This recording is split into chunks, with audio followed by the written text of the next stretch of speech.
And now, stay tuned for the mystery program that is unique among all mystery programs. Because even when you know who is guilty, you always receive a startling surprise at the final curtain. In the Signal Oil program, The Whistler.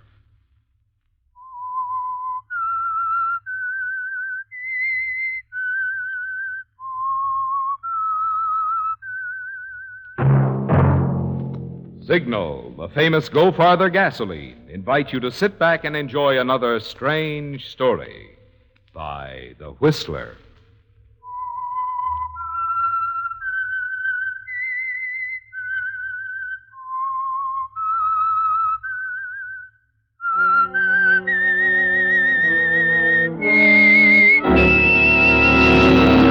I am the Whistler, and I know many things, for I walk by night.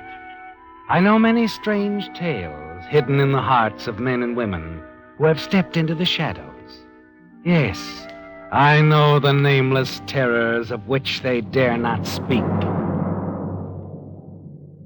And now for the Signal Oil Company, The Whistler's strange story. Design for Murder.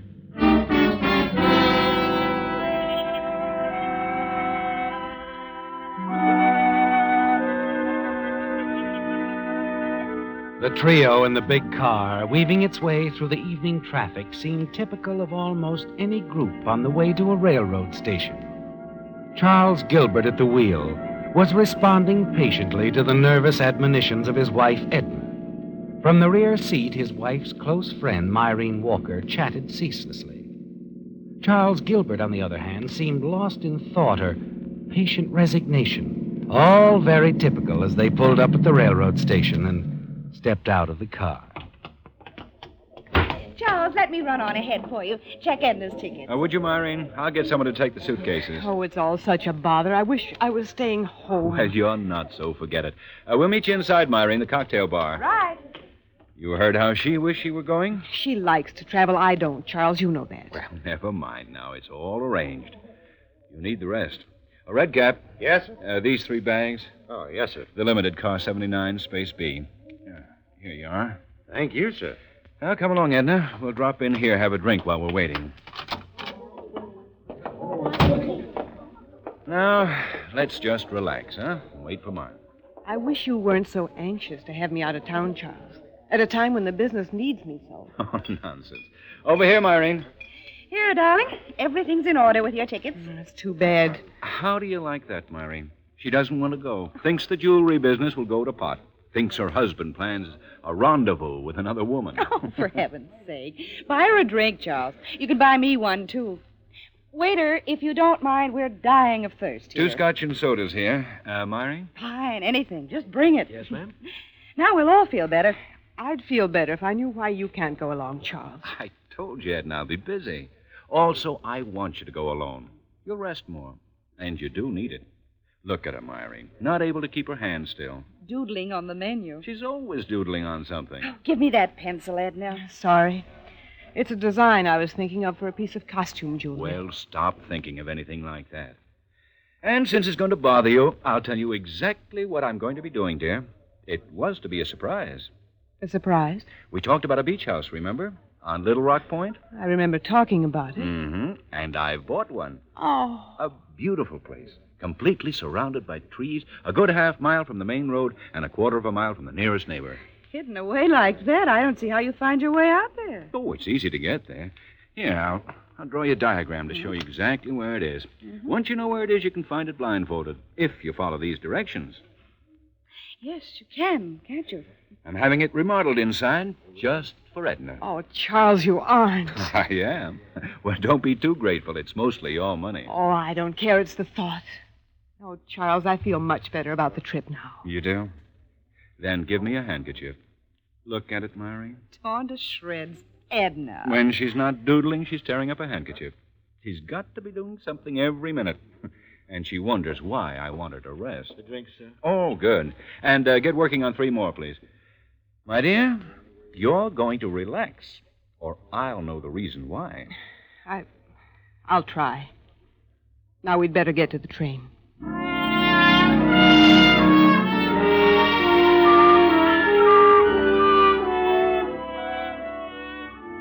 Well, Charles, Edna's gone, and after Myron leaves you, you hurry back to the cocktail lounge. And inside, you go directly to a corner booth, slip in beside someone who's been waiting for you, not too patiently. I'm sorry, Helen. Darling, I am too. Sorry that we have to practice this deception. Charles, kiss me.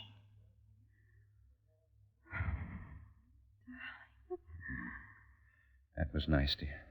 But we ought to be more careful in public. We really shouldn't be here, you know. Oh, stop worrying. Here, I ordered you a drink. Oh, and I can use it. Well, at least we'll have some time together, uninterrupted. You're sure Edna will be staying away for a while? She's gone for a month. It wasn't fun watching you kiss her goodbye. I know. Someday. Oh, I hope it's soon, Charles. Look, I want you to see the new place I bought at Little Rock Point. I'll pick you up and drive you down there tomorrow. Or, maybe it would be better if you came in your car and met me there. Little Rock Point. That sounds wonderful. Oh, it is. You'll love it. I've been using quite a few of your ideas in redecorating the place. Can you make it by 2? Yes, dear. I'll tell you exactly how to get there.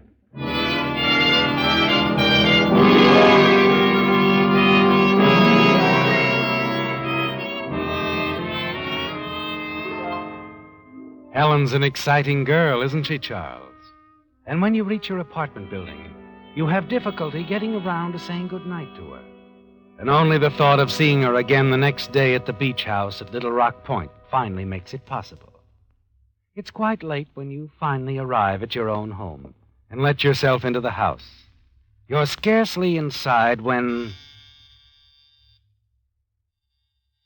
Son, who could that be? Myron. Yes, little Myron. I'd like to come in, Charles. I want to talk to you. Well, of course. We'll come straight to the point. About what? About you and Edna and that little number you met in the cocktail lounge. It wasn't a very pretty sight, Charles. Seeing you kiss her right after bidding Edna goodbye. Oh, why, Go on. Make it good. that girl, Helen, An old friend. That's right. Someone you knew before you ever met Edna. Why, that's it exactly. Uh-huh. And she just won't leave you alone. Myron, you're positively... I'm not psychic. You're not nearly as slick as you think you are, Charles. No wonder Edna's a bundle of nerves. You're not going to say anything to Edna about this? Depends on you. I don't suppose you made any dates for the future with this, Helen. Oh, certainly not. You know, Charles, you weren't kidding when you made that remark about Edna's money. You've had it pretty easy since becoming her business manager and now her husband. Well, it's been a pleasant arrangement, if that's what you mean. Well, naturally, I love Edna. I hope you mean that. Oh, Myron, this girl means nothing, I swear it. I'll not see her again. Look, in a few days, you and Arthur drop down to the place at Little Rock Point. You'll see all that I'm doing for Edna. I'll take you around the place. We can relax, go for a swim. I don't swim, Charles. And when my best friend's husband starts two-timing her, I don't feel like relaxing either. Myron, I've told you... I heard you, and I've told you, Charles. Stay away from that girl.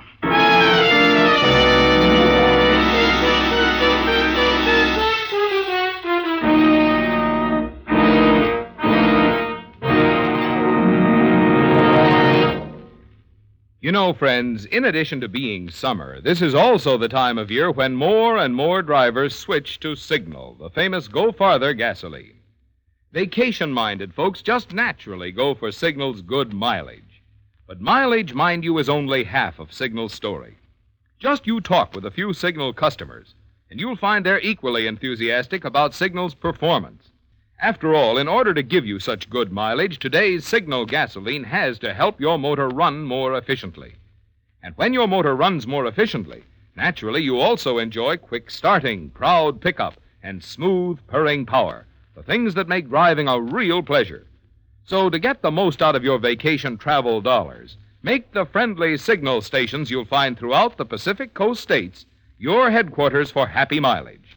And even if you're not planning a vacation trip, well, any time is a good time to power your car with Signal, the famous Go Farther gasoline.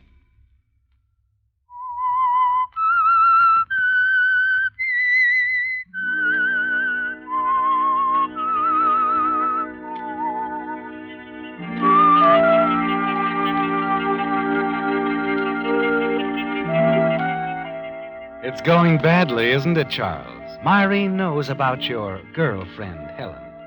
Knows that it was more than husbandly concern that prompted you to encourage your wife, Edna, to leave town on a vacation, a rest cure for her nervousness. Myron has always been Edna's best friend, and she'll tell her the truth if you don't do something to reassure her that you don't intend to see Helen again. You wish you hadn't made the date with Helen for the following afternoon at the beach house at Little Rock Point. And after she arrives, you're very nervous all the time that she's there with you. What is it, Charles? You haven't heard anything I've said. Well, yes, I have, Helen. It's just, well, I'm a little jumpy. Oh, I thought with your wife out of town. Helen, we've got to talk about that. It isn't as perfect as it seems. Oh? A friend of Edna's, Maureen Walker. She knows about us. Knows what about us? Well, not everything, of course. She thinks it's a casual thing that we're old friends, happen to run into one another. And... Oh, if she continues to see us together. That's right. She'll go to Edna. Helen, we've got to forget about it for a while. Forget about it? Well, you know, I really don't mean that exactly. I should hope not. You promised me you were going to talk to Edna, ask for a divorce. I know, and I intend to, but it can't be right away, Helen. I have my reasons. Right now, it's important that you leave, that we're not seen together. All right, Charles. I won't need a second invitation. Oh, now, wait a minute. I've waited long enough as it is. Quite long enough. Goodbye, Charles. But, Helen, Goodbye, Charles.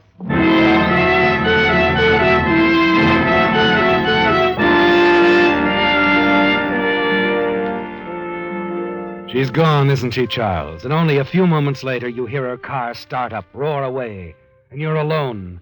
Alone in the house that you were supposed to be remodeling for your wife, Edna. And as the rest of the afternoon drags by, you find yourself hating the place. And you'll always hate it, unless somehow soon the house can be yours and Helen's. Just how you're going to bring that about isn't quite clear to you yet, is it? How you'll get rid of your wife, Edna.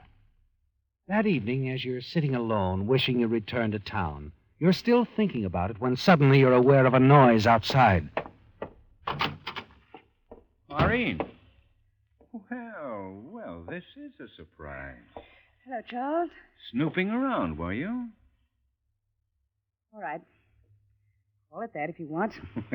You're wasting your time, really. I'm quite alone. Are you? Of course. Come on in, Maureen. I'd like to show you around the place. Like a child caught at the cookie jar, Myron follows you inside. She's nervous, ill at ease, avoids your gaze as you show her about the house. And then finally, the two of you end up at the boat landing. Well, what do you think of it? It's very nice, Charles. Think I don't like it? No, I don't. This isn't the sort of house Edna would like at all. It just doesn't suit her personality, let's say. Really? I'm sure there isn't a thing here that would interest her. Outside of that unusual painting in the living room. Rather nice, isn't it? Impressionistic, I believe they call that sort of thing. To me, it looked like a dragon about to devour something. Well, it is a painting of a dragon. But Edna likes offbeat things like dragons. I bought it especially for her. A surprise. Oh, really, Charles? And just what does that mean? May I be blunt? Feel free. You didn't buy this house for Edna. When does Helen move in? Now, see here, Myron. You see here. It's a glamorous place, Charles. Exciting. Should just match her baby blue eyes. Myron, You're not fooling me for 1 minute. And you won't fool Edna either. She's going to know all about this. You're not going to tell her about Helen. Edna's my best friend. Myron, I think I've had just about enough of your meddling. Charles, wait. Just about enough. Stay away from me. I ought to wring your neck, you little snoop. Charles! Charles! You reached out to grab Myron as she tripped, but you're too late, and she plunged off the end of the boat landing. Charles! Help me! Help me! You stand there, staring down at her, struggling in the water. She can't swim, Charles. She'll drown if you don't help her. And you don't help her, do you, Charles?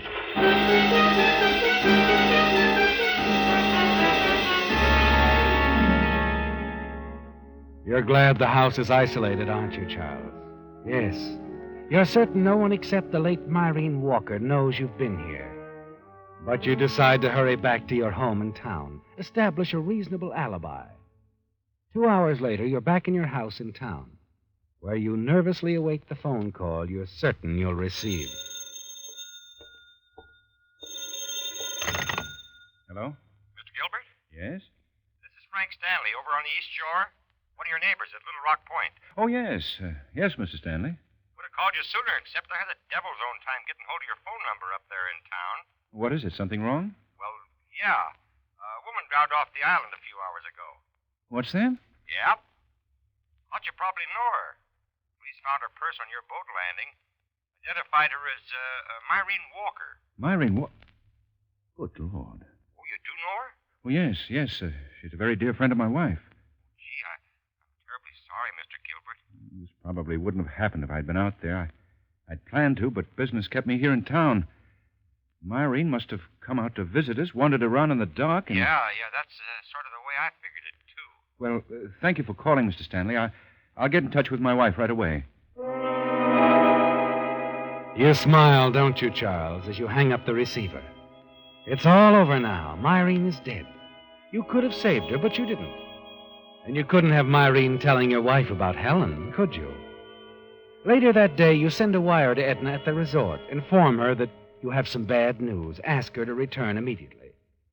And that evening, you decide to go back to the house on Little Rock Point. Perhaps take a walk along the beach. See if you can learn news of the local reaction to Myron's drowning. As you hurry up the path, you're startled to see a light burning in the living room. Helen, yes. She's probably paid you a surprise visit. Good evening, Charles. Edna. Found the key under the mat, so I came on in. I've been waiting hours for you. But I don't understand. I sent the telegram only a few hours ago. Telegram? Well, it must have missed me. I left Yuma this morning. But why? Here. Perhaps this letter will explain. Myron sent it to me. Myron? Yes. Her letter told me all about your little friend, Helen. Read it. See for yourself. Oh, now, Edna, surely you don't... Myron wouldn't lie. But, Edna, You needn't bother to deny it, Charles. Well, you've got to let me explain. Let's drop the matter here and now. You see, Charles, I've thought it over very carefully. I've decided to forgive you. Forgive me? Yes. I'm really much more to blame for Helen than you are. I don't understand. Well, perhaps I drove you to her. I haven't been a very good wife, Charles. More than a little neglectful. Thinking too much about business and not enough about us, our home, our marriage. Well, we haven't been as close in the past few years as we used to be, Edna. Yes, I know. I know, and it's all my fault. I'm willing to forget all this, Charles, but of course you must forget Helen. Of course. Fix me a drink, will you? I could use one. All right. I could use one myself. Charles. Yes? You said something about a telegram. Oh, yes. Well? Bad news, I'm afraid. It's about Myron. What's happened? Well, apparently she came out here last night while I was in town, and while she was wandering around outside in the dark, she fell off the boat landing. She what? Yes, she drowned, Edna. Police recovered her body this morning. Myron drowned? Oh, easy now, darling. It's a terrible shock, I know. Here, this'll help. Charles, the poor dear. Well, if I'd been here, I don't suppose it would have happened. At least the lights on the boat landing would have been on. Wait a moment. You said you were in town. Yes, at the house all evening. But you weren't. What? You weren't at the house in town. I know, because I called you from the resort half a dozen times. There was no answer. But I tell you, Edna... Where were you last night, Charles? Where were you when Myron had her accident? Answer me. Listen, Edna. You were here when Myron came. She knew about Helen. You were afraid she'd tell me. You didn't know she already sent me this letter, did you? Well, did you? All right, so I was here. And Myron's Myron's death wasn't so accidental. Wait a minute. Where are you going? To the sheriff's office. Edna, now listen. Let go of me. I didn't have Charles. anything to do with Myrene's death. You've got to believe me. It was an accident. We'll let the police decide. Now, you let go of me, I said. No, Edna. You're not going to the police. Charles. Charles, don't look at me like that. What are you... Edna. She's fainted, hasn't she, Charles? Fainted and crumpled to the floor at your feet. And you know as you stare down at her that you had murder in mind in your heart as you stared at her. And it isn't over, is it? No. You can't let her go to the police with her story, Charles. And looking down at Edna lying unconscious before you, a thought suddenly occurs to you. It's a way out, isn't it? A way out for you and Helen. Quickly, you pick up the folded sheet of paper, the letter Maureen wrote to Edna, stuff it into your pocket. Then you carry Edna outside, place her in the car she drove down, and drive it into the garage, and close the garage doors, leaving the motor running, and wait. An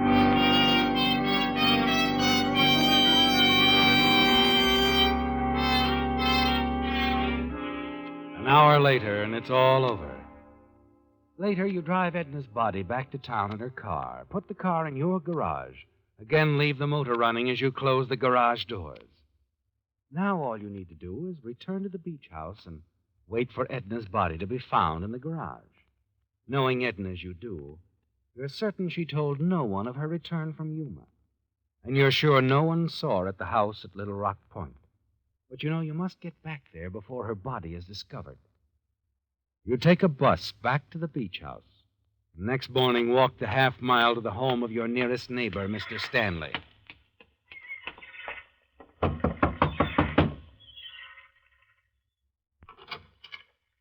Oh, good morning, Mr. Gilbert. Good morning, Mr. Stanley. I wonder if I might use your phone. Sure. Ours hasn't been installed yet. Well, come on in. Sure was too bad about the little lady that drowned, wasn't it? Yes, it's going to be a terrible shock for my wife. I'm almost afraid to tell her. They were very close. Oh, you mean she doesn't know yet? Well, my wife is vacationing at a desert resort. I sent her a wire yesterday after you called me asking her to come home, but I haven't heard a word from her. I'm rather worried. Sure you are. There's the phone over there. Help yourself. Thank you.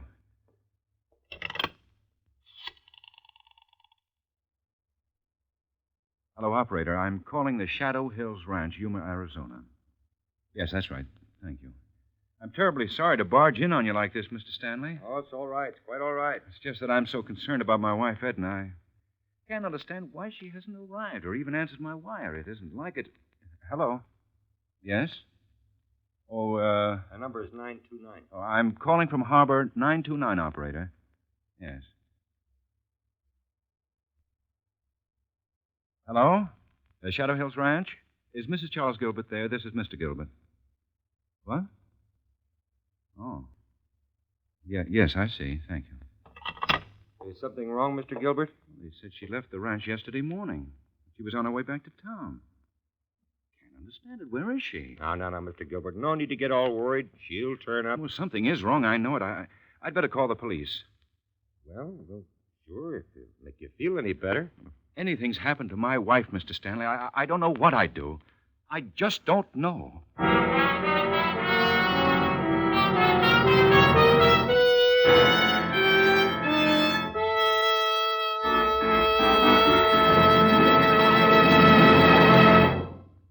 Here's some hot weather mathematics for motorists. Take the temperature of the day, add 2,800 degrees, the temperature inside the cylinder head of the average motor. That adds up to a lot of heat. Good reason why your motor needs the protection of Signal's wonderful new heavy-duty type oil that's engineered to stand up under heat.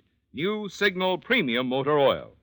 Because it controls harmful engine deposits such as carbon, gum, and varnish, new Signal Premium keeps your engine clean, keeps hydraulic valve lifters from sticking, keeps oil rings free to seal in power and prevent oil consumption. And in addition, new Signal Premium stops acid corrosion. So you can now stop worrying about all these causes of costly repair jobs. Best of all, you get all this extra protection at no increase in price at Signal service stations. So if you want to keep maintenance costs down and your car's performance up, make your next oil change a change to this remarkable Signal motor oil that reduces engine wear due to lubrication 50%. Change to new Signal Premium Motor Oil.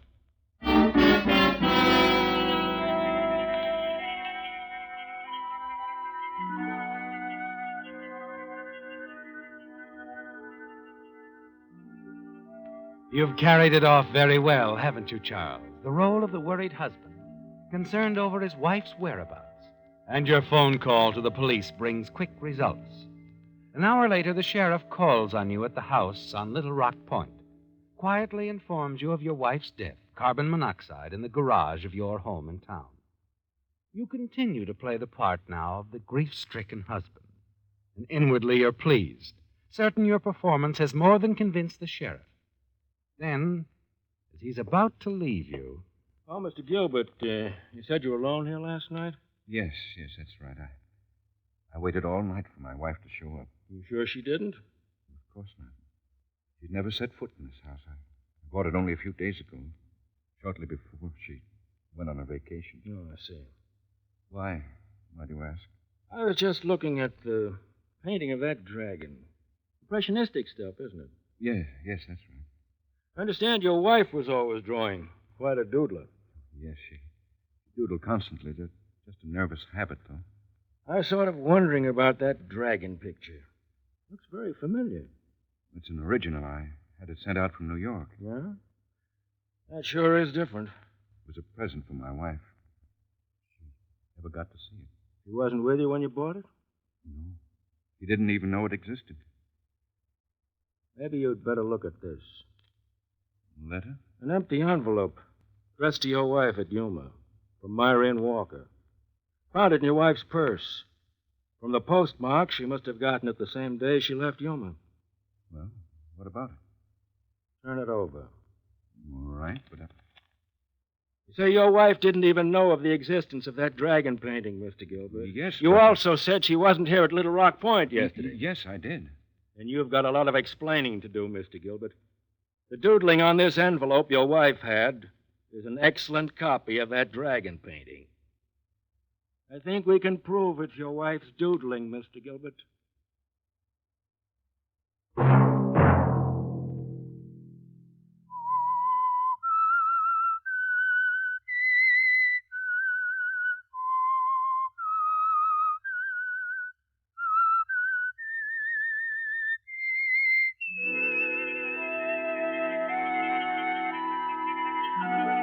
Let that whistle be your signal for the Signal Oil program, The Whistler, each Sunday night at this same time. And before you start your vacation trip, be sure to ask your Signal dealer for a free copy of Lane's Guide, a booklet prepared by an independent travel organization to help you find good eating and lodging places.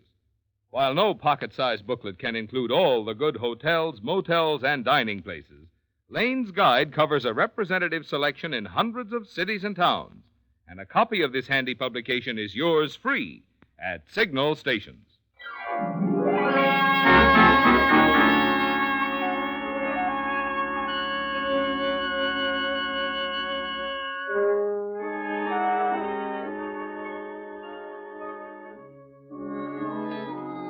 Featured in tonight's story were Bill Foreman, Bill Johnstone, Mary Lansing, Joe Gilbert, Michael Ann Barrett, Herbert Litton, and Charles Seal.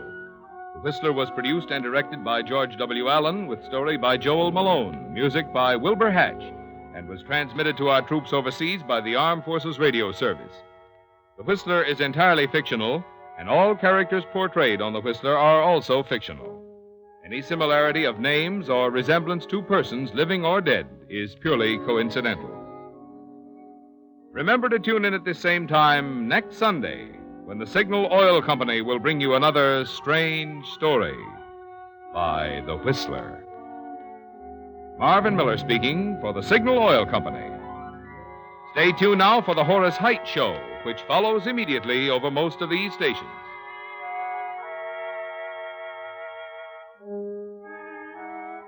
This is the CBS Radio Network.